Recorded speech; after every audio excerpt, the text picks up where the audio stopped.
آپ کو دھوکہ دیا جاتا رہا ہے کہ آپ کا ووٹ بینک ہے، آپ کا کبھی ووٹ بینک نہیں رہا۔ اس بات کو آپ سمجھیے، حکومت کو ہم نہیں بدل سکتے۔ اگر بدل سکتے تو بھارت کی پارلیمنٹ میں اتنے کم مسلمان رکن پارلیمان کیوں منتخب ہو کر آتے ہیں؟ اگر حکومت کو بدل سکتے تو پھر سرزمین گجرات سے آخری مرتبہ ایک مسلمان رکن پارلیمان کب ہوا تھا اور کیوں نہیں جیتا؟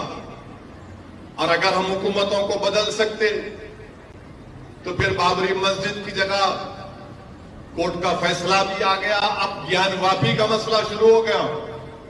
تو یاد رکھیے میری اس بات کو، آپ کو پورا آپ کو اجازت ہے کہ آپ میری بات سے متفق نہ ہو، مگر میں بحیثیت ایک سیاست کے طالب علم کے، میں علماؤں کی موجودگی میں کہہ رہا ہوں جن کے سینے میں اللہ اس کے رسول کا کلام محفوظ ہے۔ میں سیاست کا طالب علم ہوں، جو میں نے سیکھا اور سیکھ رہا ہوں وہ مجھے کہہ رہا ہے کہ ہم حکومت کبھی نہیں بدل سکتے۔ ہو سکتا ہے کہ اس کے بعد لوگ کہیں گے کہ یہ اس نے نئی بات کر دی، یہ سچائی میں آپ سے کہہ رہا ہوں۔ آپ اپنے نمائندوں کو کامیاب کریے، اپنے متحدہ اپنی طاقت کے ذریعے، اتحاد کے ذریعے دلت طبقوں کو ساتھ لے کر، کمزور طبقات کو ساتھ لے کر۔ آج بھی یقیناً ہمارے وطن عزیز میں ایسی ہمارے ہندو بھائی ہیں جو گاندھی مولانا آزاد کے پیغام کو سمجھتے ہیں، جو آج بھی صحیح معنوں میں اس ملک کی خوبصورتی کو سمجھتے ہیں۔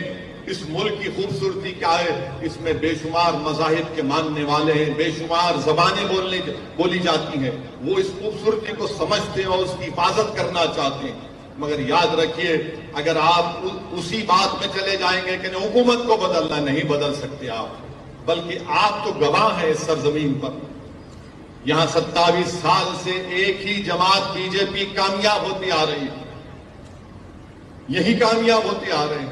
تو میرے عزیز دوستوں اور بزرگوں، میری آپ سے ایک ادباً گزارش ہے، آپ اتفاق مت کریے، مگر میری اس بات پر ذرا سوچیے، میری اس بات پر سوچیے۔ اگر اس میں سچائی ہے تو آپ میرا ساتھ دیجئے، اگر آپ کو لگتا ہے کہ اسد الدین اویسی لفاظی کر رہا ہے تو آپ اس کو مسترد کر دیجئے، مگر میرا ماننا یہ ہے کہ آپ اپنے ووٹ سے، اپنی سماجی سوجھ بوجھ سے، اپنے اثر و رسوخ سے آپ اپنے نمائندوں کو کامیاب کر سکتے۔ یہی بات میں آپ کو کہنے آیا ہوں۔